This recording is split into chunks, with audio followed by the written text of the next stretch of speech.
Labour cost control. Next നമ്മൾ പഠിക്കാൻ പോകുന്നത് ലേബർ ചാപ്റ്ററിനെ കുറിച്ചിട്ടാണ്. We know there are 3 important elements of cost. They are material, labour and overhead. അതിൽ material എന്നുള്ള chapter നമ്മൾ ഡീറ്റെയിൽ ആയിട്ട് പഠിച്ചു. നെക്സ്റ്റ് നമ്മൾ പഠിക്കാൻ പോകുന്നത് ലേബറാണ്. ലേബർ എന്ന് പറയുന്നത് നമുക്കറിയാം ഏറ്റവും ഇമ്പോർട്ടൻ്റ് ആയിട്ടുള്ള ഒരു എലമെൻ്റ് ആണ്. Because it is related with human beings. നമുക്ക് മെറ്റീരിയൽസ് എന്നുള്ള കോൺസെപ്റ്റ് വളരെ അർജൻറ്റായിട്ടുള്ള അല്ലെങ്കിൽ വളരെ അത്യാവശ്യമായിട്ടുള്ള ഒരു എലമെൻ്റാണ്. പക്ഷേ അതുപോലെ തന്നെ ഇമ്പോർട്ടൻ്റ് ആയിട്ടുള്ള ഒരു എലമെൻ്റാണ് ലേബർ എന്ന് പറയുന്നതും. കാരണം ഈ മെറ്റീരിയൽ പ്രൊഡക്ഷന് വേണ്ടിയിട്ട് ഉപയോഗിക്കുക അല്ലെങ്കിൽ കൺസംഷന് വേണ്ടിയിട്ട് നമ്മൾ കൺവേർട്ട് ചെയ്യുക, ഫിനിഷ്ഡ് പ്രൊഡക്റ്റായിട്ട് കൺവേർട്ട് ചെയ്യുന്നതിന് നമുക്ക് ലേബറേഴ്സിൻ്റെ ഹെൽപ്പ് ആവശ്യമാണ്. അതായത് ലേബറേഴ്സ് ഉണ്ടെങ്കിൽ മാത്രമേ, എംപ്ലോയീസ് ഉണ്ടെങ്കിൽ മാത്രമേ നമുക്ക് പ്രൊഡക്ഷൻ നടത്താൻ പറ്റുള്ളൂ. സോ ലേബറും ഏറ്റവും ഇമ്പോർട്ടൻ്റ് ആയിട്ടുള്ള ഒരു എലമെൻ്റാണ്. പിന്നെ ഒരു പ്രത്യേകതയും കൂടെ ഉള്ളത്, ലേബർ കോസ്റ്റ് നമുക്ക് കുറയ്ക്കാൻ പറ്റുക എന്ന് പറഞ്ഞാൽ അത് മാക്സിമം കുറയ്ക്കാൻ അത് നമുക്ക് ഒരിക്കലും കഴിയില്ല. കാരണം ലേബറിന് ചിലവാകുന്ന ലേബർ കോസ്റ്റ് എന്ന് പറഞ്ഞിട്ടുണ്ടെങ്കിൽ എംപ്ലോയീസിന് കൊടുക്കുന്ന സാലറി അല്ലെങ്കിൽ അതർ ഇൻസെൻറ്റീവ്സ് അല്ലെങ്കിൽ വേറെ ഏതെങ്കിലും തരത്തിലുള്ള പേയ്മെൻറ്റുകളാണ്. ഈ പേയ്മെൻറ്റുകൾ നമ്മൾ കുറയ്ക്കുകയാണെന്നുണ്ടെങ്കിൽ അത് നമ്മളെ നെഗറ്റീവായിട്ട് ബാധിക്കും. കാരണം എംപ്ലോയീസിന് കൂടുതൽ ഓപ്പർച്യൂണിറ്റീസ് ഉണ്ടായിരിക്കും. അവർ ഇഷ്ടംപോലെ ഇപ്പം നമ്പർ ഓഫ് ഓർഗനൈസേഷൻസ് അല്ലെങ്കിൽ നമ്പർ ഓഫ് ബിസിനസ് ഫേംസ് കൂടുതലാണ് നമ്മുടെ ഇന്ത്യയിൽ അല്ലെങ്കിൽ കേരളത്തിലാണെന്നുണ്ടെങ്കിലും. ഡേ ടു ഡേ ഓരോ ബിസിനസ് സ്ഥാപനങ്ങൾ കൂടി വരികയാണ്. അപ്പോൾ അതിനനുസരിച്ചിട്ട് എംപ്ലോയീസിന് ഓപ്പർച്യൂണിറ്റീസും കൂടുതലാണ്. സോ കൂടുതൽ റിവാർഡ് കിട്ടുന്ന അല്ലെങ്കിൽ കൂടുതൽ സാലറി കിട്ടുന്ന ഓർഗനൈസേഷനിലായിരിക്കും എംപ്ലോയീസ് പോവുക. സോ എംപ്ലോയീസിനെ റീറ്റെയിൻ ചെയ്യുക എന്നുള്ളത് വളരെ അത്യാവശ്യമായിട്ടുള്ള കാര്യമാണ്. നമ്മളതിനെക്കുറിച്ച് ഡീറ്റെയിൽ ആയിട്ട് കഴിഞ്ഞ സെമസ്റ്ററിൽ ഹ്യൂമൻ റിസോഴ്സ് മാനേജ്മെൻറ്റ് എന്നുള്ള സബ്ജക്റ്റിൽ നമ്മൾ പഠിച്ചിട്ടുണ്ട്. ഹ്യൂമൻ റിസോഴ്സസിൻ്റെ ഇമ്പോർട്ടൻസിനെ കുറിച്ചിട്ട്. So, human efforts used for conversion of material into finished products or doing various jobs in the business are known as labor. And the payment made towards the labor is called labor cost. So, labor cost is the significant element of the total cost of production. So, labor is the most perishable commodity and as such should be effectively utilized immediately. Therefore, efficient and effective utilization of labor is an important need of modern business. നമുക്കറിയാം modern ഇന്നത്തെ business situation വെച്ച് നോക്കുകയാണെന്നുണ്ടെങ്കിൽ ഈ നമുക്ക് available ആയിട്ടുള്ള ലേബറേഴ്സിന് അല്ലെങ്കിൽ എംപ്ലോയീസിനെ maximum നന്നായിട്ട് എഫിഷ്യൻ്റായിട്ടും ഇഫക്റ്റീവായിട്ടും utilise ചെയ്യുക എന്നുള്ളത് ഏതൊരു ബിസിനസ് സ്ഥാപനത്തിൻ്റെയും ആവശ്യമാണ്. കാരണം അവർ റീറ്റെയിൻ ചെയ്ത് കൊണ്ടുപോവുക എന്നുള്ളത് വളരെ ബുദ്ധിമുട്ടുള്ളൊരു കാര്യമാണ്. അപ്പോൾ അതിന് വേണ്ടിയിട്ട് നമുക്ക് അതിൻ്റേതായിട്ടുള്ള ചിലവുകൾ ഉണ്ടായിരിക്കും. ആ ചിലവുകളെയാണ് ലേബർ കോസ്റ്റ് എന്ന് പറയുന്നത്. So there are 2 types of labor, direct labor and indirect labor. We know direct labor is the labor which is directly engaged in the production of goods and services. ഏതൊരു പ്രൊഡക്ഷനിലാണെന്നുണ്ടെങ്കിലും അതിൽ directly involve ആകുന്ന എംപ്ലോയീസിനെ അല്ലെങ്കിൽ ആ ലേബറിനെയാണ് direct labour എന്ന് പറയുന്നത്. അതേസമയം indirect labour എന്ന് പറയുന്നത് it is the labour which is not directly engaged in the production of goods and services but which indirectly helps the direct labour engaged in the production such as watchman, foreman, gardener, cleaners, etc. So, labor cost. Labor cost, representing the human contribution to production, is an important cost factor which requires constant control, measurement and analysis. Labour cost നമ്മൾ cost അക്കൗണ്ടിങ്ങിൽ വരുന്ന ഒരു important ആയിട്ടുള്ളൊരു എലമെൻ്റാണ് labour cost എന്ന് പറയുന്നത്. ഈ labour കോസ്റ്റും നമ്മൾ പ്രോപ്പറായിട്ട് കോൺസ്റ്റൻ്റായിട്ട് സ്ഥിരമായിട്ട് നമ്മൾ കൺട്രോൾ ചെയ്യണം, മെഷർ ചെയ്യണം, അനാലിസിസ് ചെയ്യണം. മാനേജേഴ്സിൻ്റെ അഭിപ്രായത്തിൽ ലേബർ കോസ്റ്റ് എന്ന് പറയുന്നത് it is the prime cost of concern for the human resource department and it is the important part of production process and it decides the price of product. നമ്മളുടെ പ്രോഡക്റ്റിൻ്റെ price determine ചെയ്യുന്നതും labour കോസ്റ്റിനെ influence ചെയ്യുന്നുണ്ട്.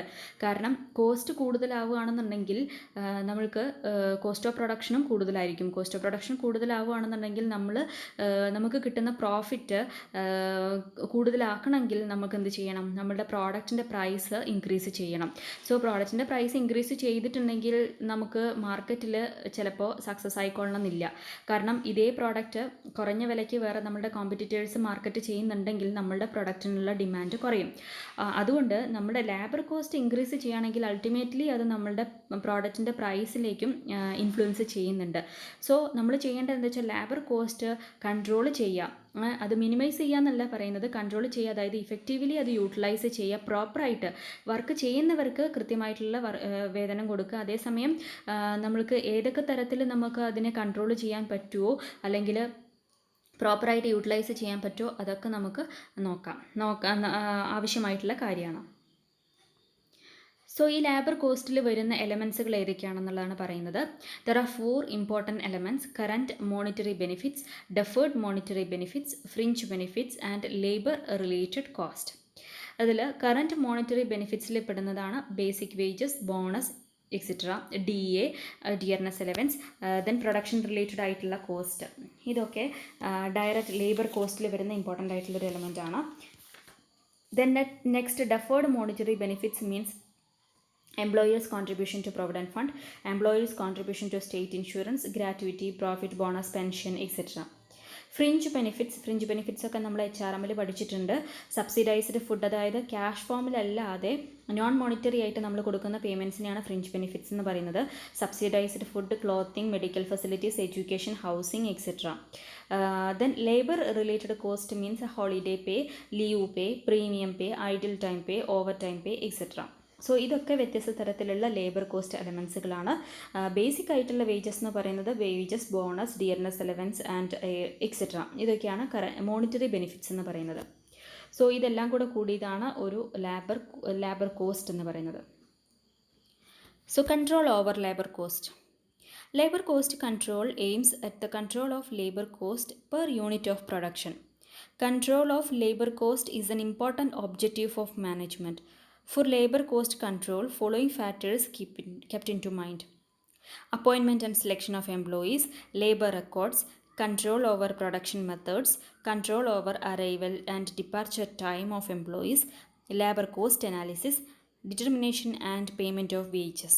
അപ്പോൾ എങ്ങനെയൊക്കെയാണ് നമുക്ക് labour കോസ്റ്റിൽ control ചെയ്യാൻ പറ്റുക, എങ്ങനെയാണ് നമുക്ക് പ്രോപ്പറായിട്ട് കൺട്രോൾ ചെയ്യാൻ പറ്റുക എന്നുള്ളതിന് ഇൻഫ്ലുവൻസ് ചെയ്യുന്ന അല്ലെങ്കിൽ നമ്മൾ കൺട്രോൾ ചെയ്യേണ്ട ഫാക്ടേഴ്സാണ് ഈ പറഞ്ഞിരിക്കുന്നത്. നമ്മൾ എംപ്ലോയീസിനെ അപ്പോയിൻറ്റ് ചെയ്യുന്ന സമയത്ത് അവരെ സെലക്ട് ചെയ്ത്, അതായത് റിക്രൂട്ട്മെൻറ്റ് ആൻഡ് സെലക്ഷൻ, ആ സമയത്ത് തുടങ്ങുന്ന ലേബർ കോസ്റ്റ് കൺട്രോൾ നമ്മൾ എംപ്ലോയീസിന് ലാസ്റ്റ് പേയ്മെൻറ്റ് കൊടുക്കുന്നത് വരെ നമ്മൾ പ്രോപ്പറായിട്ട് കൺട്രോൾ ചെയ്തുകൊണ്ടിരിക്കണം. അതായത് അവർക്ക് അവരുടെ അവർ വർക്ക് ചെയ്യുന്നത് പ്രോപ്പറായിട്ട് റെക്കോർഡ് ചെയ്യുക, പ്രൊഡക്ഷൻ മെത്തേഡുകളിൽ കൺട്രോൾ ചെയ്യുക. അതായത് ഏത് പ്രൊഡക്ഷൻ മെത്തേഡാണ് യൂസ് ചെയ്യുന്നത് അതിനനുസരിച്ചിട്ട്, അല്ലെങ്കിൽ അവർക്ക് പേയ്മെൻറ്റ് അല്ലെങ്കിൽ അവർക്ക് വേജസ്, പിന്നെ പീസസ്, അതായത് ക്വാണ്ടിറ്റീൻ്റെ അടിസ്ഥാനത്തിലാണോ അല്ലെങ്കിൽ ക്വാളിറ്റിക്കാണോ നമ്മൾ ഫോക്കസ് കൊടുക്കുന്നത്, എന്താണോ ഉപയോഗിക്കുന്നത് അതിനൊക്കെ അടിസ്ഥാനത്തിലായിരിക്കണം നമ്മൾ വേജസ് കൊടുക്കേണ്ടത്. ഏതാണോ നമ്മൾ മാനേജ്മെൻറ്റിൻ്റെ പോളിസി അതിനനുസരിച്ചിട്ടായിരിക്കും നമ്മൾ വേജസ് കൊടുക്കുക. അപ്പോൾ അതിനൊക്കെ പ്രോപ്പറായിട്ട് കൺട്രോൾ ചെയ്യുക. Then arrival and departure time of employees, പ്രോപ്പറായിട്ടുള്ള ഒരു കൺട്രോൾ അതിൽ വരുത്തണം. Then labour cost analysis, determination and payment of wages. ഇതെല്ലാം ഈ എലമെൻറ്റ്സിലെല്ലാം നമ്മൾ പ്രോപ്പറായിട്ട് കൺട്രോൾ വരുത്തിയിട്ടുണ്ടെങ്കിൽ ഓവറോൾ ലേബർ കോസ്റ്റിൽ കൺട്രോൾ ചെയ്യാൻ പറ്റും. Then labour cost control department. Labour cost control ചെയ്യാൻ മെയിനായിട്ട് 5 ഡിപ്പാർട്ട്മെൻറ്റ്സ് ആണ് ഏതൊരു ബിസിനസ് ഓർഗനൈസേഷൻസിലും ഉണ്ടാവുക. Personal department, engineering department, time keeping department, payroll department, cost accounting department. ഇനി ഈ 5 ഡിപ്പാർട്ട്മെൻറ്റുകളുടെയും റോളുകൾ എന്താണെന്നുള്ളത് നമുക്ക് നോക്കാം. First, personal department. The main function of personnel department are recruitment and selection of workers, providing them training and placing them to the jobs they are best fitted. നമ്മൾ HRMൽ പഠിച്ചിട്ടുണ്ടായിരുന്നു, എംപ്ലോയീസിനെ right പ്ലേസിൽ appoint ചെയ്യാം, എംപ്ലോയീസിനെ right പ്ലേസിൽ right ടൈമിൽ appoint ചെയ്യുക എന്നുള്ളതാണ് recruitment എന്നുള്ളതുകൊണ്ട് ഉദ്ദേശിക്കുന്നത്. അപ്പോൾ റൈറ്റ് എംപ്ലോയീസിനെ സെലക്ട് ചെയ്യുക എന്നുള്ള ജോബ് പേഴ്സണൽ ഡിപ്പാർട്ട്മെൻറ്റാണ് എടുക്കുന്നത്. അപ്പോൾ അവിടെ തുടങ്ങുന്നു നമ്മുടെ ലേബർ കോസ്റ്റിലുള്ള control. The next department is engineering department. This department maintains control over the production method and working condition of for each job department or process. ഓരോ വർക്കിൻ്റെ നാച്ചറിനനുസരിച്ചിട്ട് ആ വർക്കിലെ വരുന്ന പ്രൊഡക്ഷൻ മെത്തേഡുകൾ ഏതൊക്കെയാണ്, വർക്കിംഗ് കണ്ടീഷൻ എന്തൊക്കെയാണ്, അതിന് എന്തൊക്കെ ഫെസിലിറ്റീസ് കൊടുക്കാം, എംപ്ലോയീസിന് എന്തൊക്കെ ഫെസിലിറ്റീസ് കൊടുക്കാം എന്നുള്ള കാര്യങ്ങളൊക്കെ, ഫാക്ടറി ആണെന്നുണ്ടെങ്കിൽ ഫാക്ടറിൻ്റെ അലൈൻമെൻറ്റ് എങ്ങനെയാണ്, അവർക്ക് എങ്ങനെയൊക്കെയാണ് എംപ്ലോയീസിന് പ്രോപ്പറായിട്ട് വർക്കിംഗ് എൻവയോൺമെൻറ്റ് പ്രൊവൈഡ് ചെയ്യുക എന്നുള്ള കാര്യങ്ങളൊക്കെ ഡിസൈഡ് ചെയ്യുന്നത് engineering ഡിപ്പാർട്ട്മെൻറ്റാണ്. The next department, timekeeping department. Timekeeping means recording the arrival and departure time of each worker. Time booking is the recording of time spent by the worker on various jobs. അതായത് time record keep ചെയ്യുക എന്ന് പറയുമ്പോൾ രണ്ട് തരത്തിലുള്ള റെക്കോർഡാണ് നമ്മൾ maintain ചെയ്യേണ്ടത്, time കീപ്പിങ്ങും time ബുക്കിങ്ങും. Time keeping എന്ന് പറഞ്ഞിട്ടുണ്ടെങ്കിൽ നമ്മൾ വരുന്ന സമയവും പോകുന്ന സമയം, നമ്മളിപ്പോൾ ഏതൊരു ഓർഗനൈസേഷനിലാണെന്നുണ്ടെങ്കിലും വരുന്ന സമയത്ത് നമുക്ക് ജോലിയിലാണെന്നുണ്ടെങ്കിലും നമ്മൾ വരുന്ന സമയത്ത് പഞ്ച് ചെയ്യും അല്ലെങ്കിൽ സൈൻ ചെയ്യും, രജിസ്റ്ററിൽ സൈൻ ചെയ്യും. പോകുന്ന സമയത്തും ഡിപ്പാച്ചറിൻ്റെ സമയത്തും നമ്മൾ സൈൻ ചെയ്യും അല്ലെങ്കിൽ പഞ്ച് ചെയ്യും. അപ്പോൾ അതാണ് ടൈം കീപ്പിംഗ് എന്ന് പറയുന്നത്. അപ്പോൾ നമ്മൾ എൻട്രി ചെയ്യുന്ന ടൈമും റെക്കോർഡിക്കലി ഉണ്ടാകും, ഡിപ്പാച്ചർ ചെയ്യുന്ന ടൈമും റെക്കോർഡിക്കലി ഉണ്ടാകും. അതേപോലെ തന്നെ ടൈം ബുക്കിങ്ങും വളരെ അത്യാവശ്യമായിട്ടുള്ളൊരു കാര്യമാണ്. ടൈം ബുക്കിംഗ് എന്ന് പറയുന്നത് നമ്മൾ എൻട്രി ചെയ്താൽ മാത്രം പോരാ, എത്രത്തോളം ടൈം നമ്മൾ വർക്കിൽ എൻഗേജ്ഡ് ആണ് എന്നുള്ളതും നോക്കണം. അതിനെയാണ് ടൈം ബുക്കിംഗ് എന്ന് പറയുന്നത്. സോ ഇത് നമ്മൾ ഡീറ്റെയിൽ ആയിട്ട് പഠിക്കുന്നുണ്ട്. അപ്പോൾ ഈ ടൈം കീപ്പിങ്ങും ടൈം ബുക്കിങ്ങും നോക്കുന്ന ഡിപ്പാർട്ട്മെൻറ്റാണ് ടൈം കീപ്പിംഗ് ഡിപ്പാർട്ട്മെൻറ്റ് എന്ന് പറയുന്നത്. Then payroll department. Payroll department is responsible for making payment of wages or salary to each employee. It maintains all the functions related to the wages and salaries of employees. നമ്മൾ നേരത്തെ പല type വേജസിൻ്റെ classification അല്ലെങ്കിൽ labour എലമെൻസുകൾ പറഞ്ഞു. അതായത് പിന്നെ basic wages, bonus, dearness allowance, അതുപോലെ തന്നെ ഫ്രിഞ്ച് ബെനിഫിറ്റ്സുകൾ പറഞ്ഞു. പിന്നെ employers contribution, provident fund, state ഇൻഷുറൻസിലേക്കുള്ള അങ്ങനെ പല തരത്തിലുള്ള വേജസ് ആണ് അല്ലെങ്കിൽ പേയ്മെൻറ്റുകളാണ് ഒരു എംപ്ലോയിക്ക് കൊടുക്കേണ്ട സാലറിയിൽ ഇൻക്ലൂഡഡ് ആകുന്നത്. അപ്പോൾ ഈ ഓരോന്നും കാൽക്കുലേറ്റ് ചെയ്യുന്നത് ഏതൊക്കെ മെത്തേഡിലാണ് അല്ലെങ്കിൽ എങ്ങനെയൊക്കെയാണ് അവർക്ക് പേയ്മെൻറ്റിൽ ഇത് ഡിസൈഡ് ചെയ്യുന്നത് എന്നുള്ളത് തീരുമാനിക്കുന്ന ഡിപ്പാർട്ട്മെൻറ്റാണ് പേറോൾ ഡിപ്പാർട്ട്മെൻറ്റ് എന്ന് പറയുന്നത്. The next department is cost accounting department. ഈ കോസ്റ്റ് അക്കൗണ്ടിങ് ഡിപ്പാർട്ട്മെൻറ്റ് ആണ് ഏറ്റവും ഇമ്പോർട്ടൻ്റ് ആയിട്ടുള്ള, അതായത് കോസ്റ്റ് അക്കൗണ്ടിങ് ചെയ്യുന്ന ഡിപ്പാർട്ട്മെൻറ്റ് ആണ്. It is responsible for the collection and classification of all the labour cost with the time records, job cards, labour cost of various jobs, work orders etcetera. നമ്മൾ time wage system ആയാലും piece rate system ആയാലും രണ്ടിലും വ്യത്യാസമുണ്ട്. ഒന്ന് ടൈമിനനുസരിച്ചിട്ടാണ്, മറ്റു പീസിനനുസരിച്ചിട്ടാണ്. അപ്പോൾ എത്ര piece produce ചെയ്തു അല്ലെങ്കിൽ എത്ര ടൈം വർക്ക് ചെയ്തു അതൊക്കെ പ്രോപ്പറായിട്ട് കൗണ്ട് ചെയ്തിട്ട് അതിനനുസരിച്ചിട്ട് പെർ ഹവറിന് എത്ര റുപ്പീസാണ് എന്നുള്ളത് കാൽക്കുലേറ്റ് ചെയ്തിട്ട് ടോട്ടൽ എമൗണ്ട് കാൽക്കുലേറ്റ് ചെയ്യുന്ന ഡിപ്പാർട്ട്മെൻറ്റാണ് കോസ്റ്റ് അക്കൗണ്ടിങ് ഡിപ്പാർട്ട്മെൻറ്റ് എന്ന് പറയുന്നത്. So these are the 5 departments which are responsible for the proper labour cost control. Then what is the importance of labor cost control? It leads to significant reduction in cost of production by minimizing labor cost per unit of production. നമ്മൾ നേരത്തെ പറഞ്ഞു cost of production കൂടുന്നതിൽ ഒരു important പാർട്ടാണ് labour. അപ്പോൾ ആ cost of production അധികം കൂടാതെ minimise ചെയ്യണമെങ്കിൽ labour cost per unit of പ്രൊഡക്ഷനിൽ കൺട്രോൾ ചെയ്യുക. അപ്പോൾ അതിന് പ്രോപ്പറായിട്ടുള്ള ലേബർ കോസ്റ്റ് കൺട്രോൾ ഹെൽപ്പ് ചെയ്യുന്നു. Then to control idle time, over time, labour turn over. Idle ടൈമും ഓവർ ടൈമും ഒക്കെ കൺട്രോൾ ചെയ്യുന്നത്, അതായത് ഐഡിൽ ടൈമിന് നമ്മൾ ഒഴിവാക്കുകയും ചെയ്യുന്ന ഓവർ ടൈം നമ്മൾ മാക്സിമം ഓവർ ടൈം നെഗറ്റീവായിട്ടും പോസിറ്റീവായിട്ടും വരും ബിസിനസ് സ്ഥാപനത്തിനെ സംബന്ധിച്ച് പറയുകയാണെങ്കിൽ. അതായത് മാനേജേഴ്സിനെ സംബന്ധിച്ച് പറയുകയാണെന്നുണ്ടെങ്കിൽ ഓവർ ടൈം എന്ന് പറഞ്ഞിട്ടുണ്ടെങ്കിൽ കൂടുതൽ വർക്ക് ചെയ്തിട്ടുണ്ടെങ്കിൽ കൂടുതൽ പേയ്മെൻറ്റ് കൊടുക്കണം. അപ്പോൾ സപ്പോസ് നമുക്ക് അത്ര അധികം പേയ്മെൻറ്റ് കൊടുക്കാനുള്ളൊരു കപ്പാസിറ്റി ഇല്ല എന്നുണ്ടെങ്കിൽ ഓവർ ടൈം മാക്സിമം ഒഴിവാക്കുകയാണ് നല്ലത്. എന്നാൽ എംപ്ലോയീസിനെ സംബന്ധിച്ച് ഓവർ ടൈം നല്ലതാണ്. ഇതേപോലെ തന്നെ ഐഡിൽ ടൈം എന്ന് പറയുന്നത് എംപ്ലോയീസിനെ സംബന്ധിച്ച് നല്ലതാണ്, പക്ഷേ എംപ്ലോയേഴ്സിനെ സംബന്ധിച്ച് അത്ര നല്ലതല്ല. അപ്പോൾ പിന്നെ അതുപോലെ ലേബർ ടേൺ ഓവർ, എംപ്ലോയീസിൻ്റെ നമ്പർ റെഡ്യൂസ് ചെയ്ത് വരികയാണെന്നുണ്ടെങ്കിൽ, ദിവസം കൂടുന്തോറും എംപ്ലോയീസ് ടേൺ ഓവർ റേറ്റ് കുറവാവുകയാണെന്നുണ്ടെങ്കിൽ അതിൻ്റെ അർത്ഥം അത് വർക്കിംഗ് എൻവയോൺമെൻറ്റോ അല്ലെങ്കിൽ വേറെ എന്തെങ്കിലും റീസൺസ് ആയിരിക്കാം. അപ്പോൾ അത് കൺട്രോൾ ചെയ്യാൻ വേണ്ടിയിട്ട്, അതായത് വേജസ് കാരണമുള്ള റീസൺ കൊണ്ടാണെന്നുണ്ടെങ്കിൽ അതിൽ പ്രോപ്പറായിട്ട് കൺട്രോൾ ചെയ്യാൻ ലേബർ കോസ്റ്റ് കൺട്രോൾ ഹെൽപ്പ് ചെയ്യുന്നു. To increase labour productivity through proper training and motivation. To use direct labour cost as a basis for absorption of overhead if percentage of direct labor cost to overhead is to be used as a method of absorption of overhead. ഈ നമ്മൾ absorption of overhead എന്നുള്ളത് overhead ചാപ്റ്ററിൽ ഇനി നമ്മൾ detail ആയിട്ട് പഠിക്കും.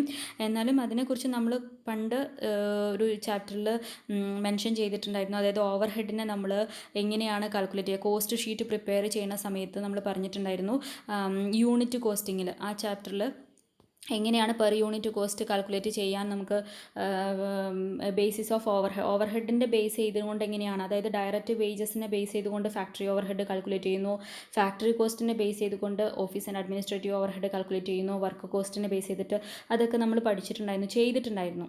അപ്പോൾ അതിനൊക്കെ നമുക്ക് എന്താവശ്യമാണ്, ഡയറക്റ്റ് ലേബർ കോസ്റ്റ് ഏറ്റവും ബേസിക് ആയിട്ട് ആവശ്യമാണ്. സോ അതിന് പ്രോപ്പറായിട്ട് കൺട്രോൾ ചെയ്യാൻ പറ്റുന്നു. Then effective utilisation of skilled labour. നമ്മൾ രണ്ട് തരത്തിലുള്ള ലേബർ ഉണ്ടായിരിക്കും, സ്കിൽഡും ഉണ്ടായിരിക്കും, അൺസ്കിൽഡ് ലേബർ ഉണ്ടായിരിക്കും. സ്കിൽഡ് ലേബറിനെ പ്രോപ്പറായിട്ട് യൂട്ടിലൈസ് ചെയ്യേണ്ടത് വളരെ അത്യാവശ്യമാണ്. അൺസ്കിൽഡ് ലേബർ എന്ന് പറഞ്ഞിട്ടുണ്ടെങ്കിൽ അത് ഏത് ആളുകളെ വെച്ചിട്ട് നമുക്ക് ചെയ്യിക്കാം, അതിന് പ്രത്യേകിച്ച് സ്കില്ലൊന്നും ആവശ്യമില്ല. പക്ഷേ സ്കിൽഡ് ലേബർ എന്ന് പറയുന്നത് പ്രോപ്പറായിട്ട് ട്രെയിനിങ് കിട്ടിയിട്ട് വന്നിട്ടുള്ള ആൾക്കാരാണെന്നുണ്ടെങ്കിൽ അവർ നമ്മുടെ ഓർഗനൈസേഷൻ ഒരു അസറ്റ് തന്നെയാണ്. അപ്പോൾ അങ്ങനെയുള്ള സ്കിൽഡ് ലേബറിനെ ഇഫക്റ്റീവായിട്ട് യൂട്ടിലൈസ് ചെയ്യാൻ വേണ്ടിയിട്ട് സാധിക്കുന്നു. Then improve the quality of the product, which in turn leads to productivity, profitability and prosperity of the firm. These are the importance of labor cost control. Then നേരത്തെ നമ്മൾ പറഞ്ഞ രണ്ട് points, time keeping and time booking.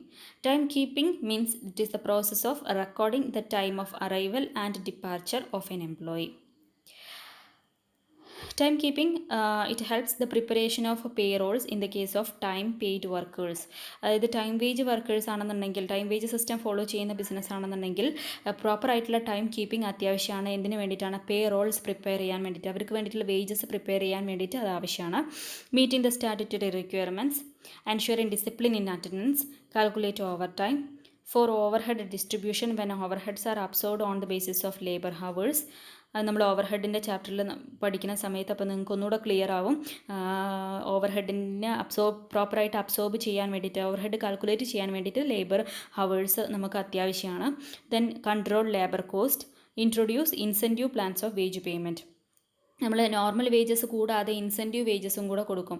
അപ്പോൾ ആ incentive wages calculate ചെയ്യണമെങ്കിൽ നമുക്ക് പ്രോപ്പറായിട്ടുള്ള time വേണം. എത്ര ടൈമാണ് അവർ വർക്ക് ചെയ്തിട്ടുള്ളത്, എത്ര ടൈമിനാണ് അവർ അറൈവ് ചെയ്തിട്ടുള്ളത്, എപ്പോഴാണ് അവർ പോയിട്ടുള്ളത് എന്നുള്ള കാര്യങ്ങളൊക്കെ നമുക്ക് ആവശ്യമാണ്. സോ ടൈം കീപ്പിങ്ങിന് നമ്മൾ ഉപയോഗിക്കുന്ന മെയിൻ ആയിട്ടുള്ള രണ്ട് മെത്തേഡ്സാണ് manual methods and mechanical methods. Manual മെത്തേഡ്സിൽ നിങ്ങൾക്കൊക്കെ സുപരിചിതമായിട്ടുള്ളൊരു മെത്തേഡാണ് attendance register method or disc or token method. ഇതിൽ അറ്റൻഡൻസ് രജിസ്റ്റർ മെത്തേഡിൽ നമ്മളുടെ ഇപ്പോൾ കോളേജിലൊക്കെ മെയിൻറ്റെയിൻ ചെയ്യുന്ന മെത്തേഡ്, അതായത് നമ്മൾ എൻ്റർ ചെയ്തിട്ടുണ്ടെങ്കിൽ, ഒരു എംപ്ലോയി എൻ്റർ ചെയ്ത് കഴിഞ്ഞിട്ടുണ്ടെങ്കിൽ അവരുടെ പേരിൽ ആ അറ്റൻഡൻസ് രജിസ്റ്ററിൽ അവരുടെ പേരിൻ്റെ നേരെ സൈൻ ചെയ്യുക. അപ്പോൾ ആ സമയത്ത് നമ്മൾ ടൈമിൻ്റെ, ഇപ്പോൾ നമ്മുടെ കോളേജിലൊക്കെ ആണെന്നുണ്ടെങ്കിൽ 9:30 ആവുന്ന സമയത്താണ് നമുക്ക് 9:30 വരെ നമുക്ക് രജിസ്റ്റർ അവിടെ ഉണ്ടാവുള്ളൂ. 9:30 കഴിഞ്ഞിട്ടുണ്ടെങ്കിൽ രജിസ്റ്റർ നേരെ പ്രിൻസിപ്പളുടെ റൂമിലേക്ക് എത്തും. അപ്പോൾ 9:30 ശേഷമാണ് നമ്മൾ വന്നിട്ടുള്ളതെന്നുണ്ടെങ്കിൽ നമ്മൾ സൈൻ ചെയ്യുമ്പോൾ പ്രിൻസിപ്പളുടെ റൂമിലേക്ക് പോകണം. അപ്പോൾ അവർക്ക് മനസ്സിലാക്കാൻ പറ്റും നമ്മൾ എപ്പോഴാണ് ലേറ്റ് കമർ ആണോ എന്നുള്ളത് മനസ്സിലാക്കാൻ പറ്റും. അപ്പം അവർക്ക് അതിനനുസരിച്ചിട്ട് അത് എവിടെയെങ്കിലും റെക്കോർഡ് ചെയ്യാനോ അല്ലെങ്കിൽ വേറെ എവിടെയെങ്കിലും എഴുതി വെക്കാൻ വേണ്ടി പറ്റും. നമ്മൾ എത്രത്തോളം ലേറ്റ് ആവുന്നുണ്ട് ഓരോ ദിവസവും എന്നുള്ള കാര്യങ്ങൾ മനസ്സിലാക്കാൻ പറ്റുന്നു. അപ്പോൾ നമുക്ക് അത് എന്ന് പറഞ്ഞിട്ടുണ്ടെങ്കിൽ ഒരു മെത്തേഡ്, ഒരു ഓൾഡസ്റ്റ് മെത്തേഡാണ്. നമ്മൾ ഒരുവിധ എല്ലാ സ്ഥാപനങ്ങളിലും ഫോളോ ചെയ്യുന്ന ഒരു മെത്തേഡാണ് അറ്റൻഡൻസ് രജിസ്റ്റർ എന്ന് പറയുന്നത്. Then disc or token method എന്ന് പറയുന്നത്, under this method separate metal disc is allotted to each worker. The metal disc bears the identification number of an employee. This metal disc or token are placed on the hooks of the board, kept either at the factory gate off or at the department entrance. അതായത് നമ്മളുടെ department അല്ലെങ്കിൽ ഫാക്ടറിയിലൊക്കെ എവിടെ ഇതുണ്ടായിരിക്കും, എന്താ പറയുക, ഓരോരുത്തർക്കും ഓരോ metal disk, അവരുടെ പേര് എഴുതിയിട്ടുള്ള അല്ലെങ്കിൽ അവരുടെ നമ്പർ എഴുതിയിട്ടുള്ള മെറ്റൽ ഡിസ്ക് ഉണ്ടായിരിക്കും. ആ ഡിസ്ക് എന്താ പറയുക, ഫാക്ടറിൻ്റെ മുന്നിലുള്ള ഗേറ്റിൻ്റെ അല്ലൊന്നുകിൽ ഗേറ്റിൻ്റെ മുന്നിലായിട്ട് ഉള്ള ഒരു ബോർഡിൽ ഡിസ്പ്ലേ ചെയ്തിട്ടുണ്ടായിരിക്കും. അതിൽ നിന്ന് ഓരോ എംപ്ലോയി വരുമ്പോഴും അവരുടെ ആ ഏതാണോ നമ്പർ അതിനനുസരിച്ചുള്ള ആ കാർഡ് എടുക്കുക. എന്നിട്ട് അവിടെ ഒരു പിന്നെ സർഫേസിൽ, അതായത് അവർ തന്നിട്ടുള്ള ഒരു ബോക്സിലോ അല്ലെങ്കിൽ ട്രേയിലോ ആ കാർഡ് ഇടുക. അപ്പോൾ അതിട്ട് കഴിഞ്ഞിട്ടുണ്ടെങ്കിൽ നമുക്ക് മനസ്സിലാക്കാൻ പറ്റും. ലേറ്റ് ആയിട്ട് വരുന്നവരുടെ ആണെന്നുണ്ടെങ്കിൽ അവരുടേത് അവിടെ തന്നെ ഉണ്ടായിരിക്കും. ആ ഡിസ്ക് അല്ലെങ്കിൽ ടോക്കണ് ആ ബോർഡിൽ തന്നെ ആയിരിക്കും ഉണ്ടാവുക. അപ്പോൾ ലേറ്റ് കമേഴ്സിനെ നമുക്ക് പെട്ടെന്ന് ഐഡൻറ്റിഫൈ ചെയ്യാൻ വേണ്ടി പറ്റും. അപ്പം പിന്നെ ഇതിന് അഡ്വാൻറ്റേജും ഉണ്ട് ഡിസഡ്വാൻറ്റേജും ഉണ്ട്. കാരണം ഇത് നമ്മൾ ഫ്രണ്ട്സിനെയൊക്കെ ഹെൽപ്പ് ചെയ്യാൻ വേണ്ടിയിട്ട് നമുക്ക് എന്ത് ചെയ്യാം, വേറെ എംപ്ലോയീസ് നമ്മളിപ്പോൾ അവർ വന്നിട്ടില്ലെങ്കിൽ പോലും അവരുടെ നമ്പർ എടുത്തിട്ട് എന്ത് ചെയ്യാൻ പറ്റും, ട്രെയിലിടാൻ പറ്റും. അപ്പോൾ അതൊക്കെ അതിൻ്റെ ഡീമെറിറ്റ്സ് ആണ്. പക്ഷേ ഈ ഫാക്ടറിയിലൊക്കെ സംബന്ധിച്ച് പറയുകയാണെങ്കിൽ ചിലപ്പോൾ നമ്പർ ഓഫ് എംപ്ലോയീസ് വളരെയധികം കൂടുതൽ എംപ്ലോയീസ് ഒക്കെ ഉണ്ടായിരിക്കും. അപ്പോൾ അവർക്ക് പിന്നെ അതുപോലെ സ്കിൽഡ് ആയിട്ടുള്ള, അപ്പോൾ എഴുത്തും വായനയൊന്നും അറിയാത്ത ആൾക്കാരൊക്കെ ആണെന്നുണ്ടെങ്കിൽ അവർക്ക് ഈ രജിസ്റ്ററിൽ സൈൻ ചെയ്യുക, അങ്ങനെ അത് മെയിൻറ്റെയിൻ ചെയ്യുന്നതിനേക്കാളും നല്ലത് ഒരു എളുപ്പത്തിലുള്ള ഒരു മെത്തേഡാണ് ഇതെന്ന് പറയുന്നത്. അപ്പം ഇപ്പോൾ ഈ ഓക്കെ, അപ്പോൾ ഇതാണ് 2 മാനുവൽ മെത്തേഡ്സ് എന്ന് പറയുന്നത്. ദെൻ മെക്കാനിക്കൽ മെത്തേഡ്സിൽ വരുന്ന 3 മെത്തേഡുകൾ time recording clock, dial time recorder, key recorder. ഇതൊക്കെയെന്ന് പറഞ്ഞാൽ പഴയ സിസ്റ്റം പ്രകാരം നമ്മളുടെ ടെക്സ്റ്റ് ബുക്കിലുള്ളതാണ്. ശരിക്കും പറഞ്ഞാൽ ഇപ്പോഴുള്ള മെക്കാനിക്കൽ മെത്തേഡ്സൊക്കെ പഞ്ചിങ് മെഷീനൊക്കെയാണ്. അതൊന്നും നമ്മളുടെ ബുക്കുകളിലേക്ക് എത്തിയിട്ടില്ല. നമുക്ക് അറിയാവുന്ന കാര്യമാണ്, പക്ഷേ നമ്മളുടെ സിലബസ് പ്രകാരമാണല്ലോ നമ്മൾ പഠിക്കണതും പഠിപ്പിക്കണതും. അപ്പോൾ അതുകൊണ്ട് നിങ്ങൾ മനസ്സിലാക്കുക, മെക്കാനിക്കൽ മെത്തേഡ് എന്ന് പറയുന്നത് പണ്ട് കാലത്ത് നിന്നുണ്ടായിരുന്ന മെക്കാനിക്കൽ മെത്തേഡ്സാണ് ഫോറിനേഴ്സൊക്കെ ഫോളോ ചെയ്തിരുന്നത്. ഇപ്പോഴൊക്കെ അതിലും കുറച്ചും കൂടെ മോഡേണൈസ്ഡ് ആയിട്ടുണ്ട്. അതൊന്നും നമ്മളുടെ ബുക്കിലേക്കൊന്നും എത്തിയിട്ടില്ല എന്നുള്ളതാണ് ചുരുക്കം. അപ്പോൾ നമുക്ക് എന്തായാലും ഇതിൽ പറഞ്ഞിട്ടുള്ളത് പറയാം. ടൈം റെക്കോർഡിംഗ് ക്ലോക്ക് എന്ന് പറഞ്ഞിട്ടുണ്ടെങ്കിൽ ഒരു ക്ലോക്ക്, അതായത് ഒരു മെഷീൻ ഉണ്ടായിരിക്കും. ഓരോ പിന്നെ ആളുകൾ എൻട്രി ചെയ്യുന്ന സമയത്തും പിന്നെ ഔട്ടായി പോകുന്ന സമയത്തും അതിൽ നിന്ന് പോകുന്ന സമയത്തും ടൈം റെക്കോർഡിംഗ് ക്ലോക്കിൽ എന്ത് ചെയ്യണം, എൻട്രി ചെയ്യണം. അല്ലെങ്കിൽ on the arrival the worker take his card from the box and places the clock at the right place. അതായത് ഓരോരുത്തർക്കും ഓരോ കാർഡ് ഉണ്ടായിരിക്കും, ഐഡൻറ്റിറ്റി കാർഡ് ഉണ്ടായിരിക്കും. ആ കാർഡ് എടുത്തുകൊണ്ട് അവർ ടൈം റെക്കോർഡിംഗ് ക്ലോക്കിൽ എന്ത് ചെയ്യുക, ഇൻസേർട്ട് ചെയ്യുക. അപ്പോൾ ഇൻസേർട്ട് ചെയ്തിട്ടുണ്ടെങ്കിൽ എന്ത് ചെയ്യാൻ പറ്റും, അവർക്ക് അതിൽ പ്രോപ്പറായിട്ടുള്ള ടൈം അതിൽ റെക്കോർഡ് ചെയ്തും ഓട്ടോമാറ്റിക്കലി അത് റെക്കോർഡ് ചെയ്യും, ഏത് ടൈമിനാണ് അവർ എൻട്രി ചെയ്തിട്ടുള്ളത്. ഇനി തിരിച്ചു പോവുകയാണെന്നുണ്ടെങ്കിലും അതെന്ത് ചെയ്യാൻ പറ്റും, ആ കാർഡ് നമുക്ക് അതിൽ എൻട്രി ചെയ്തിട്ടുണ്ടെങ്കിൽ തിരിച്ച് ഔട്ട് ടൈം എപ്പോഴാണെന്നുള്ളത് അതിൽ എൻട്രി ചെയ്യുന്നു. അതാണ് ടൈം റെക്കോർഡിംഗ് ക്ലോക്ക് എന്ന് പറയുന്നത്. ഇനി അതേപോലെ തന്നെയുള്ള ഒരു മെഷീനാണ് ഡയൽ ടൈം റെക്കോർഡർ എന്ന് പറയുന്നത്. ഡയൽ ടൈം റെക്കോർഡറിൽ പറയുന്നത് ഡയൽ, നമ്മൾ പണ്ടത്തെ ടെലിഫോണിൻ്റെ മോഡലിൽ കുറേ ഹോളുകളുള്ള ഒരു ഡയൽ ചെയ്യാൻ പറ്റുന്ന ഒരു മെഷീൻ ഉണ്ടായിരിക്കും. ആ മെഷീനിൽ പിന്നെ ഇവർ ഇതേപോലെ അതിൽ ആ മെഷീൻ്റെ തൊട്ട് സൈഡിലൊരു ഹാൻഡിൽ ഉണ്ടായിരിക്കും. ആ ഹാൻഡിൽ നമ്മൾ മൂവ് ചെയ്തുകൊണ്ട്, അതായത് ക്ലോക്കിൽ ഒരു ക്ലോക്ക് പോലെ തന്നെയാണ് അതിന് ഫുള്ളായിട്ട് ഡയൽ പിന്നെ റിവോൾവ് ചെയ്തിട്ട് ഓരോ ഹോളുകളും ഉദ്ദേശിക്കുന്നത് ഓരോരുത്തരുടെ നമ്പറുകളാണ്, അല്ലെങ്കിൽ ഓരോ എംപ്ലോയീസിൻ്റെ നമ്പറുകളാണ് ഉദ്ദേശിക്കുന്നത്. അപ്പോൾ കൺസേൺഡ് നമ്പറിൻ്റെ അവിടെ എത്തിക്കഴിഞ്ഞിട്ടുണ്ടെങ്കിൽ നമ്മളവിടെ പ്രസ് ചെയ്യാം. അപ്പം ഇതാണ് ഡയൽ ടൈം റെക്കോർഡർ എന്ന് പറയുന്നത്.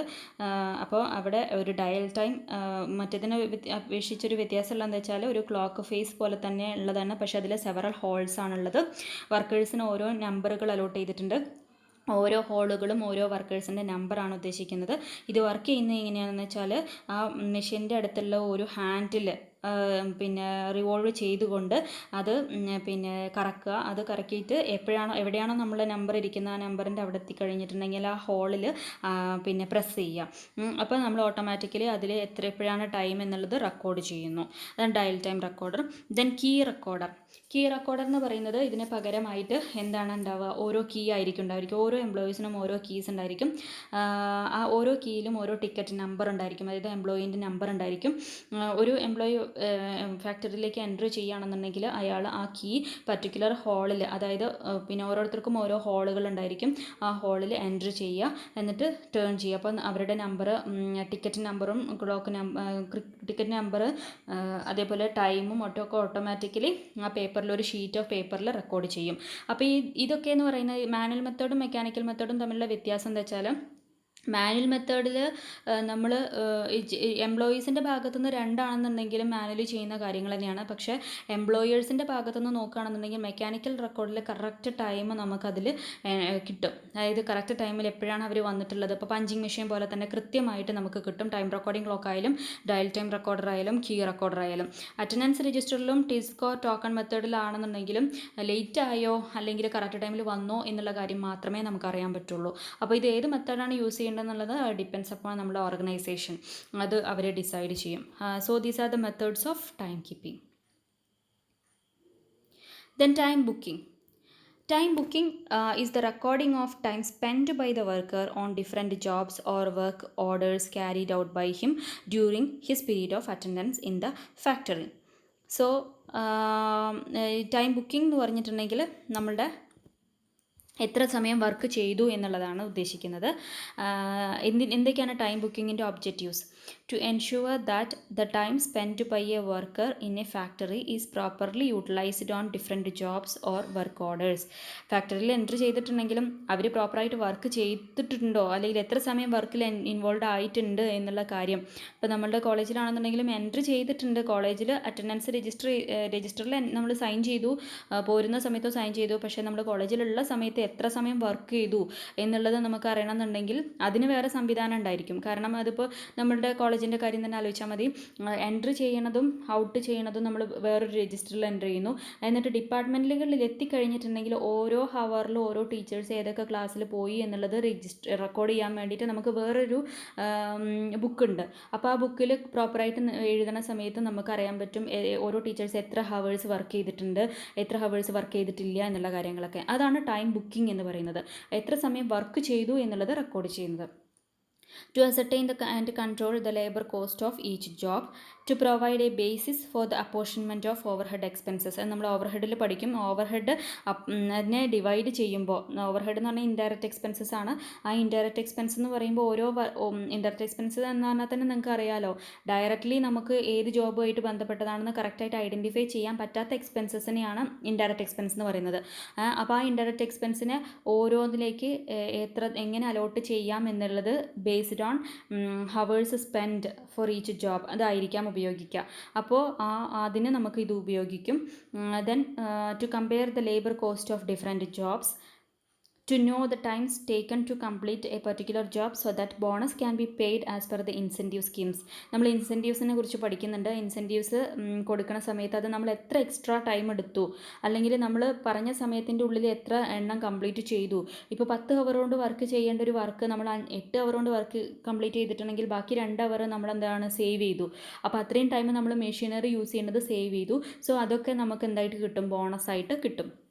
അത് കാൽക്കുലേറ്റ് ചെയ്യാൻ നമുക്ക് അങ്ങനെയുള്ള കാര്യങ്ങളൊക്കെ കാൽക്കുലേറ്റ് ചെയ്യണമെന്നുണ്ടെങ്കിൽ ടൈം എൻ്റർ ചെയ്യണതും ഔട്ട് ആയി പോണതും സമയം മാത്രം റെക്കോർഡ് ചെയ്താൽ പോരാ, എത്ര സമയം വർക്ക് ചെയ്തു എന്നുള്ളതും അറിയണം. Then to know the efficiency of workers, it is necessary to make the comparison of actual time taken with the time allowed for completing a particular task. Then to ascertain the idle time so as to control it. Then time keeping ഉം time ബുക്കിങ്ങും തമ്മിലുള്ള difference. Time keeping records the attendance time of workers, എന്നാൽ time booking record the work time of workers. Then time keeping records the time spent by the workers in the factory. Time booking records the time spent by the workers on various jobs. മറ്റേത് ഫാക്ടറിയിൽ എത്ര സമയം spend ചെയ്തു, മറ്റേത് ഓരോ ജോബിൽ എത്ര സമയം spend ചെയ്തു. Time keeping is the first step in the time recording, മറ്റേത് second step. Then the purpose of time keeping is to enable the preparation of payroll. Then purpose is to ascertain the labor cost. നമ്മളുടെ payroll preparation ആണെന്നുണ്ടെങ്കിൽ time keeping അത്യാവശ്യമാണ്. എന്നാൽ നമുക്ക് labour cost calculate ചെയ്യണമെന്നുണ്ടെങ്കിൽ time booking അത്യാവശ്യമാണ്.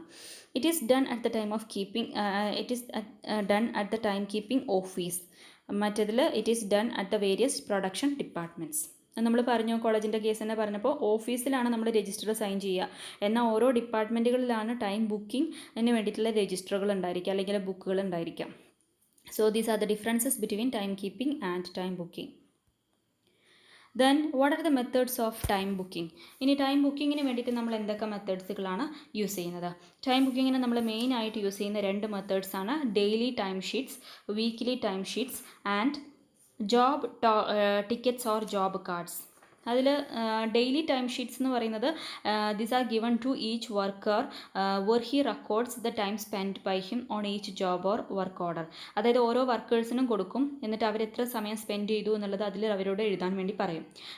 ഓരോ ഡേയിലും എത്ര time spend ചെയ്തു എന്നുള്ളത് റെക്കോർഡ് ചെയ്യുന്നു. വീക്ക്ലി ടൈം ഷീറ്റ് എന്ന് പറഞ്ഞിട്ടുണ്ടെങ്കിൽ same particulars for the week and hence one card is required for a job. അതായത്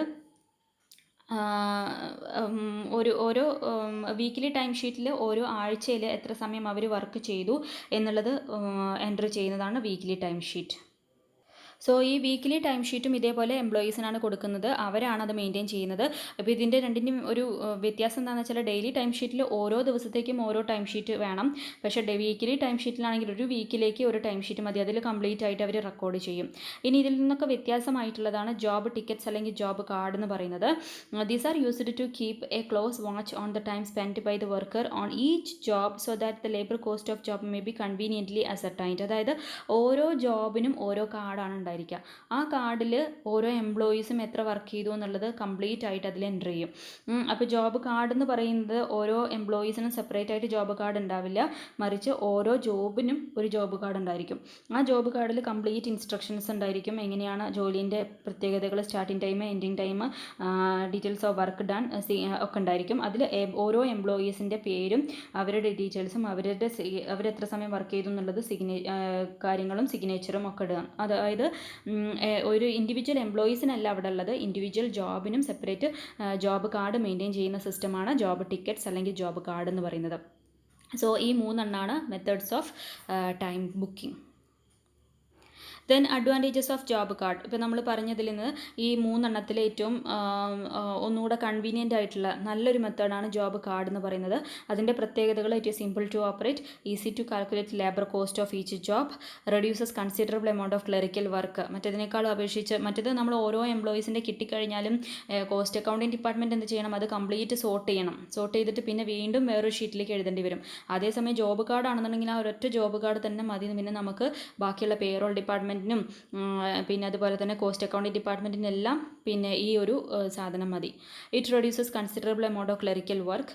then it serves an authority to worker to start the work, to facilitates. അതായത് work തുടങ്ങാൻ വേണ്ടിയിട്ടുള്ള ഒരു authority, work ഫാക്ടറിയിൽ enter ചെയ്ത് കഴിഞ്ഞാലും work start ചെയ്യുന്നതിന് മുന്നേ തന്നെ ഇതിൽ എൻ്റർ ചെയ്യുക. അതേപോലെ തന്നെ എത്ര ടൈം, ഓരോ ഇത് കഴിഞ്ഞിട്ടുണ്ടെങ്കിൽ എത്ര സമയം എവിടെയൊക്കെ വർക്ക് ചെയ്തു, എന്തൊക്കെ ജോലി ചെയ്തു എന്നുള്ള കാര്യങ്ങൾ ഓരോ വർക്കറും ആ ഷീറ്റിൽ എഴുതുന്നു, അല്ലെങ്കിൽ ആ ഒരു ബുക്കിൽ എഴുതുന്നു.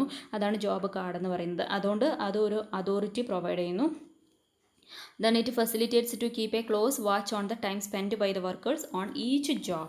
ഓരോ ജോബിൻ്റെയാണ് അതിൽ ഫോക്കസ് കൊടുക്കുന്നത്. മറ്റേ 2 ഡെയിലി വർക്ക് ഷീറ്റും വീക്കിലി ടൈം ഷീറ്റിലും ഒക്കെ ഓരോ എംപ്ലോയീസിനാണ് ഫോക്കസ് കൊടുക്കുന്നത്.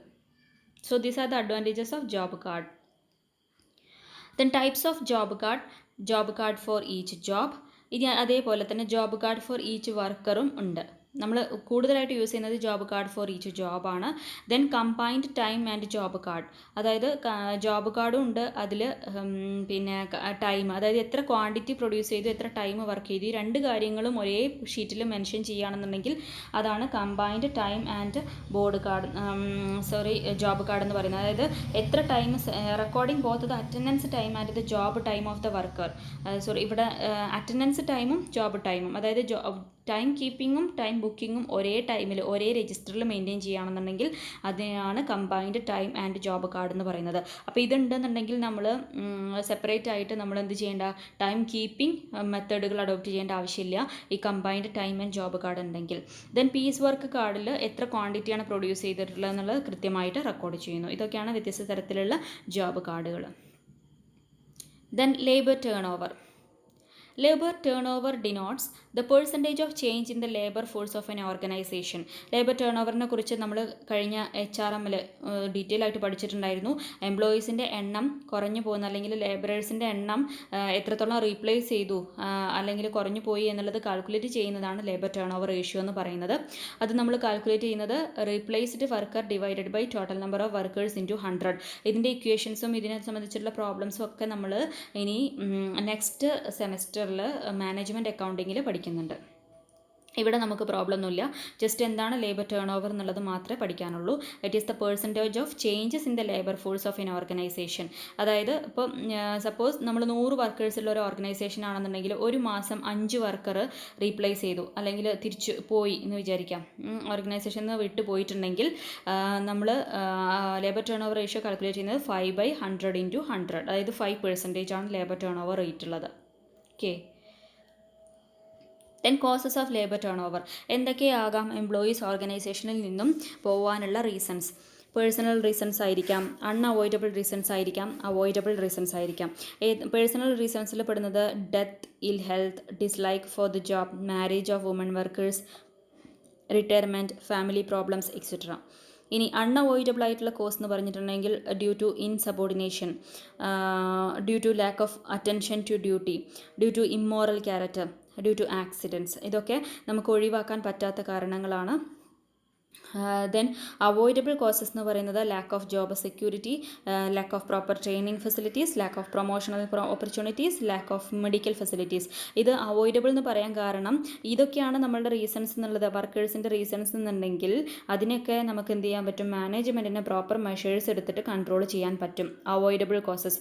പക്ഷേ നേരത്തെ നമ്മൾ പറഞ്ഞ അൺഅവോയ്ഡബിൾ കോസസ് നമുക്ക് ഒരു തരത്തിലും ഇപ്പോൾ ഡ്യൂ ടു ഇമ്മോറൽ ക്യാരക്ടർ, ഒരു എംപ്ലോയിയുടെ ക്യാരക്ടർ ഇമ്മോറൽ ആണെന്നുണ്ടെങ്കിൽ അത് മോറലാക്കി മാറ്റാൻ മാനേജ്മെൻറ്റിന് ശ്രമിക്കാൻ പറ്റില്ല. അതൊരു പരിധി വരെ നമുക്ക് ഒന്നും ചെയ്യാൻ പറ്റില്ല. അപ്പോൾ അങ്ങനെയുള്ള ക്യാരക്ടറൊക്കെ ഉണ്ടെങ്കിൽ ആ എംപ്ലോയീസിനെ നമുക്ക് ഒഴിവാക്കുക തന്നെ രക്ഷയുള്ളൂ. അതേപോലെ ആക്സിഡൻറ്റ് എന്ന് പറയുന്നത് അതൊക്കെ അൺഎക്സ്പെക്റ്റഡ് ആയിട്ട് സംഭവിക്കുന്ന കാര്യങ്ങളാണ്. സോ അതൊന്നും നമുക്ക് കൺട്രോൾ ചെയ്യാൻ പറ്റില്ല. അപ്പോൾ അവോയ്ഡബിൾ ആയിട്ടുള്ള കോസസിനെ നമുക്ക് പ്രോപ്പറായിട്ട് കൺട്രോൾ ചെയ്യാൻ പറ്റും. അപ്പോൾ these are the causes of labour turn over. Then labour turn ഓവറിന് നമ്മൾ കാൽക്കുലേറ്റ് ചെയ്യുന്നതിന് 3 മെത്തേഡുകളാണുള്ളത്. നമ്മുടെ ടെക്സ്റ്റ് ബുക്കിൽ അങ്ങനെ ഡീറ്റെയിൽ ആയിട്ട് ഇതിനെക്കുറിച്ച് പറഞ്ഞിട്ടില്ല, എന്നാലും ജസ്റ്റ് ഒന്ന് മെൻഷൻ ചെയ്യുകയാണ്. നമ്മൾ നെക്സ്റ്റ് സെമിസ്റ്ററിൽ പഠിക്കുന്നുണ്ട്. 3 മെത്തേഡിൽ നമ്മൾ കാൽക്കുലേറ്റ് ചെയ്യുന്നുണ്ട്: separation method, replacement method and flux method. Separation മെത്തേഡിൽ പറയുന്നത് എത്ര നമ്പർ ഓഫ് എംപ്ലോയീസ് ആണ് ഓർഗനൈസേഷനിൽ വിട്ടുപോയിട്ടുള്ളത്, number of employees left during a period. ഞാൻ നേരത്തെ പറഞ്ഞ example, number of employees left എന്ന് പറഞ്ഞിട്ടുണ്ടെങ്കിൽ ഇപ്പോൾ 5 പേരാണെങ്കിൽ 5 പേര് divided by average number of workers during a period. Then replacement മെത്തേഡിൽ നമ്പർ ഓഫ് വർക്കേഴ്സ് റീപ്ലേസ്ഡ്, അതായത് ഒരു മാസം ഇപ്പോൾ പോയി കഴിഞ്ഞിട്ടുണ്ടെങ്കിൽ നമ്മൾ എന്ത് ചെയ്യണം? തിരിച്ച് എംപ്ലോയീസിനെ, വേറെ എംപ്ലോയീസിനെ നമുക്ക് എടുക്കണം. അപ്പോൾ എത്ര എംപ്ലോയീസ് പുതുതായിട്ട് റീപ്ലേസ് ചെയ്യപ്പെട്ടു, അതാണ് നമ്മൾ. അപ്പോൾ സെയിം ശരിക്കും പറഞ്ഞാൽ ഈ 5 എംപ്ലോയീസ് പോയിട്ടുണ്ടെങ്കിൽ നമ്മൾ പകരം 5 എംപ്ലോയീസിനെ തന്നെ എടുക്കണം. അതല്ല ഇപ്പോൾ നമ്മൾ 4 എംപ്ലോയീസിനെ എടുത്തിട്ടുള്ളൂ അല്ലെങ്കിൽ 6 എംപ്ലോയീസിനെ എടുത്തു എന്ന് വിചാരിക്കാം. അങ്ങനെയാണെങ്കിൽ നമ്മളവിടെ റേഷ്യോ വരുന്നത് 4/100 അല്ലെങ്കിൽ 6/100. എത്രയാണോ റീപ്ലേസ് ചെയ്തിട്ടുള്ളത് അത് divided by average number of workers.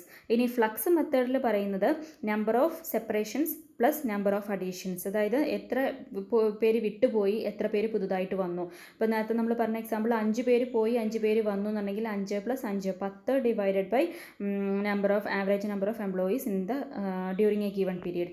ഇതാണ് ഫ്ലക്സ് മെത്തേഡ്. ഇങ്ങനെ 3 മെത്തേഡിൽ നമുക്ക് ലേബർ ടേൺ ഓവർ കണ്ടുപിടിക്കാം. ഇതും പ്രോബ്ലം നമുക്ക് ഇപ്പോൾ പഠിക്കാനില്ല, ചെയ്യാനൊന്നുമില്ല. ഇനിയിപ്പോൾ അഥവാ ഇൻ കേസ് ചോദിക്കുകയാണെന്നുണ്ടെങ്കിൽ ഈ ഫോർമുലകൾ പഠിച്ചു വയ്ക്കുക, വളരെ സിമ്പിൾ ആയിട്ടുള്ള കാര്യമാണ്. ദെൻ ഡിഫറെൻറ്റ് കോൺസെപ്റ്റുകൾ നമ്മൾ പറയുകയാണ്. എന്താണ് കാഷ്വൽ വർക്കേഴ്സ് എന്ന് പറഞ്ഞിട്ടുണ്ടെങ്കിൽ നിങ്ങൾക്കറിയാം, workers appointed on A temporary short period. Temporary ആയിട്ട് നമ്മൾ അപ്പോയിൻറ്റ് ചെയ്യുന്ന വർക്കേഴ്സിനെ പറയുന്ന പേരാണ് കാഷ്വൽ വർക്കേഴ്സ് എന്ന്. They are not the regular workers, regular employees അല്ല. റെഗുലർ എംപ്ലോയീസ് ആണെന്നുണ്ടെങ്കിൽ അതിൻ്റെ പ്രത്യേകതകൾ എന്താണ്? അവർക്ക് കൃത്യമായിട്ട് ഓരോ മാസവും സാലറി കൊടുക്കണം, ഇൻസെൻറ്റീവ്സ് കൊടുക്കണം, അവർക്ക് പെൻഷൻ കൊടുക്കണം, അങ്ങനെ എല്ലാ വിധത്തിലുള്ള ആനുകൂല്യങ്ങളും അവർക്ക് അർഹിക്കുന്നുണ്ട്. എന്നാൽ കാഷ്വൽ വർക്കേഴ്സ് എന്ന് പറഞ്ഞിട്ടുണ്ടെങ്കിൽ സപ്പോസ് നമുക്ക് എന്തെങ്കിലും ഒരു എമർജൻസി വന്നിട്ട് പുറത്തുനിന്നുള്ള എംപ്ലോയീസിനെ താൽക്കാലികമായിട്ട് എടുക്കുകയാണെന്നുണ്ടെങ്കിൽ അവരെയാണ് കാഷ്വൽ വർക്കേഴ്സ് എന്ന് പറയുന്നത്. ഓക്കെ. അപ്പോൾ കാഷ്വൽ വർക്കേഴ്സിൻ്റെ പേയ്മെൻറ്റ് എന്ന് പറയുമ്പോൾ അവർക്ക് വേറൊരു രജിസ്റ്ററിലായിരിക്കും എല്ലാം മെയിൻറ്റെയിൻ ചെയ്യുക. അവർക്ക് പിന്നെ കൃത്യമായിട്ടുള്ള അറ്റൻഡൻസ് ടൈം അങ്ങനെയുള്ള കാര്യങ്ങളൊന്നും വേണ്ട. അവർക്ക് ഓരോ ദിവസം ചിലപ്പോൾ ഡെയിലി വേജസ് ആയിരിക്കും അവർക്ക് കൊടുക്കേണ്ടാവുക. Then out workers. ആരാണ് ഔട്ട് വർക്കേഴ്സ് എന്ന് പറഞ്ഞിട്ടുണ്ടെങ്കിൽ workers outside the factory premises. അതായത് ഔട്ട് വർക്കേഴ്സ് എന്ന് പറയുന്നത് നമ്മളെ ഓർഗനൈസേഷനിലുണ്ട്, അവർ വർക്കേഴ്സാണ്, പക്ഷേ അവർ ഫാക്ടറിക്ക് പുറത്താണ് വർക്ക് ചെയ്യുന്നത് എന്നുണ്ടെങ്കിൽ അവരെയാണ് ഔട്ട് വർക്കേഴ്സ് എന്ന് പറയുന്നത്. ഔട്ട് വർക്കേഴ്സ് 2 തരത്തിലാണുള്ളത്. Workers who are not on the payroll. അതായത് നമ്മൾ റെഗുലർ എംപ്ലോയീസിൻ്റെ ലിസ്റ്റിൽ അവർ ഇൻക്ലൂഡഡ് അല്ല. പക്ഷേ പിന്നെ they are supplied materials by the organisation but use their own tools premises etcetera. അതായത് ഈ വർക്കേഴ്സ് നമ്മൾ ഓർഗനൈസേഷന് പുറത്താണ് അവർ വർക്ക് ചെയ്യുന്നത്. അവർക്ക് എന്ത് കൊടുക്കുന്നുണ്ട്, പിന്നെ ഓർഗനൈസേഷന് മെറ്റീരിയൽസ് ഒക്കെ സപ്ലൈ ചെയ്യും. പക്ഷേ അവരുടെ ടൂളുകൾ പ്രിമൈസസ് ഒക്കെ യൂസ് ചെയ്തുകൊണ്ട്, അല്ലെങ്കിൽ ചിലപ്പോൾ അവർ വീടുകളിൽ ഇരുന്നിട്ട് അവരുടെ വീട്ടിൽ തന്നെ ഇരുന്നിട്ട് ചിലപ്പോൾ അവർ വർക്ക് ചെയ്യും. അവരുടെ ടൂളുകൾ യൂസ് ചെയ്തുകൊണ്ട് വർക്ക് ചെയ്യും. അങ്ങനെയുള്ള വർക്കേഴ്സിനെ ആണ് ഔട്ട് വർക്കേഴ്സ് എന്ന് പറയുന്നത്. അതായത് workers who are not on the payroll. അവർ പേറോളിൽ ഉണ്ടായിരിക്കില്ല, അവർ നമ്മൾ ഓർഗനൈസേഷനിലേക്ക് വരേണ്ട ആവശ്യമില്ല.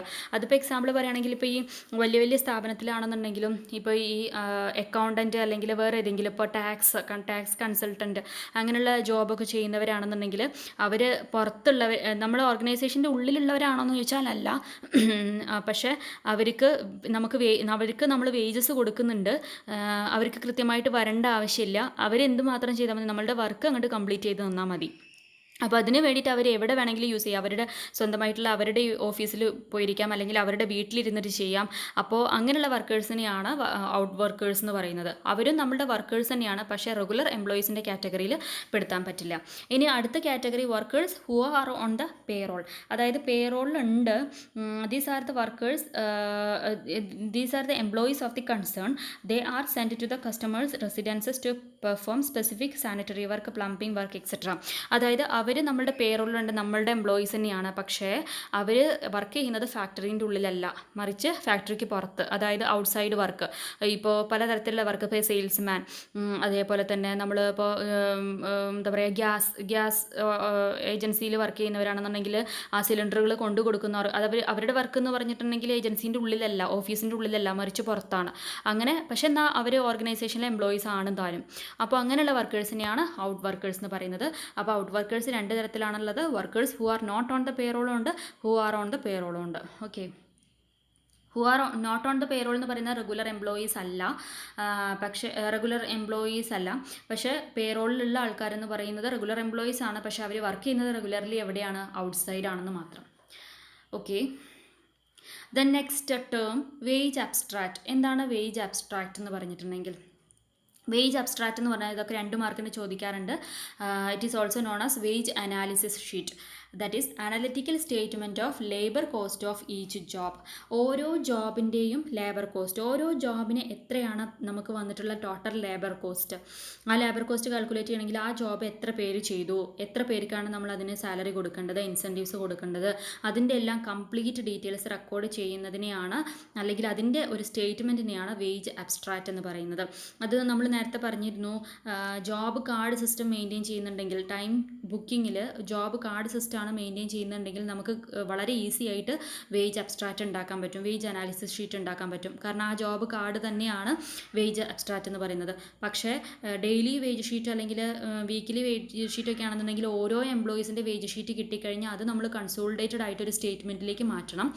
അപ്പോൾ അത് കുറച്ച് ബുദ്ധിമുട്ടുള്ള കാര്യമാണ്. അങ്ങനെ മാറ്റിയിട്ടുണ്ടെങ്കിൽ, അങ്ങനെ മാറ്റുന്ന ആ സ്റ്റേറ്റ്മെൻറ്റിനെ പറയുന്ന പേരാണ് വേജ് അബ്സ്ട്രാക്റ്റ് എന്ന് പറയുന്നത്. ഇനി എന്താണ് പേറോൾ അല്ലെങ്കിൽ വേജ് ഷീറ്റ് എന്ന് പറഞ്ഞിട്ടുണ്ടെങ്കിൽ, വേജ് ഷീറ്റ് എന്ന് പറഞ്ഞിട്ടുണ്ടെങ്കിൽ it is the record showing the gross wage earned by each worker. അതായത് ഓരോ വർക്കർ ഏൺ ചെയ്തിട്ടുള്ള എത്രയാണ് അവരുടെ ഗ്രോസ് വേജസ്, അവരുടെ ഇപ്പോൾ ബേസിക് വേജസും DA, പിന്നെ എംപ്ലോയീസ് കോൺട്രിബ്യൂഷനും അതേപോലെ തന്നെ എന്തൊക്കെയാണ് ഫ്രിഞ്ച് ബെനിഫിറ്റ്സ്, അവരുടെ എല്ലാ ബെനിഫിറ്റുകളും അവരുടെ എല്ലാ ഗ്രോസ് സാലറിയും കൂടെ ആഡ് ചെയ്യുന്ന അതിൻ്റെ റെക്കോർഡാണ് പേറോൾ അല്ലെങ്കിൽ വേജ് ഷീറ്റ് എന്ന് പറയുന്നത്. അപ്പോൾ ഇത് രണ്ടും തമ്മിലുള്ള വ്യത്യാസം എന്ന് പറഞ്ഞാൽ, വേജ് അബ്സ്ട്രാക്റ്റ് നമ്മൾ പ്രിപ്പയർ ചെയ്യുന്ന എന്തിനു വേണ്ടിയിട്ടാണ്, ലേബർ കോസ്റ്റ് ഐഡൻറ്റിഫൈ ചെയ്യാൻ വേണ്ടിയിട്ടാണ്. അതായത് ആ ഒരു ജോബിന് എത്രയാണ് ടോട്ടൽ ലേബർ കോസ്റ്റ് ഉണ്ടായിട്ടുള്ളത് അത് ഐഡൻറ്റിഫൈ ചെയ്യാൻ വേണ്ടിയിട്ടാണ് വേജ് അബ്സ്ട്രാക്റ്റ് ഉണ്ടാക്കുന്നത്. അതുണ്ടാക്കുന്നത് കോസ്റ്റിംഗ് ഡിപ്പാർട്ട്മെൻ്റ് ആണ്. ഓക്കെ, കോസ്റ്റ് അക്കൗണ്ടിങ് ഡിപ്പാർട്ട്മെൻ്റ് ആണ്. അതേസമയം വേജ് ഷീറ്റ് പ്രിപ്പയർ ചെയ്യുന്നത് പേറോൾ ഡിപ്പാർട്ട്മെൻ്റ് ആണ്. പേറോൾ ഡിപ്പാർട്ട്മെൻറ്റിൻ്റെ മെയിൻ ഡ്യൂട്ടി എന്താ, നമ്മൾ നേരത്തെ ഫസ്റ്റ് പറഞ്ഞിട്ടുണ്ടായിരുന്നു, പേറോൾ ഡിപ്പാർട്ട്മെൻ്റ് ആണ് ഓരോ എംപ്ലോയീസിനും എത്ര വേജസ് കൊടുക്കണം എന്നുള്ളത് കാൽക്കുലേറ്റ് ചെയ്യുക. അത് ചിലപ്പോൾ അവർ വർക്ക് ചെയ്തിട്ടുള്ള ടൈമിന് അടിസ്ഥാനമായിട്ടായിരിക്കാം, അല്ലെങ്കിൽ അവർ വർക്ക് ചെയ്തിട്ട് അവരുണ്ടാക്കിയിട്ടുള്ള പീസസ്, അതായത് ക്വാണ്ടിറ്റിക്ക് അടിസ്ഥാനമാക്കിയിട്ടായിരിക്കാം. അപ്പോൾ വേജ് ഷീറ്റും വേജ് അബ്സ്ട്രാക്റ്റും തമ്മിൽ നല്ല വ്യത്യാസമുണ്ട്. Wage abstract is prepared by costing department and wage sheet is prepared by payroll department.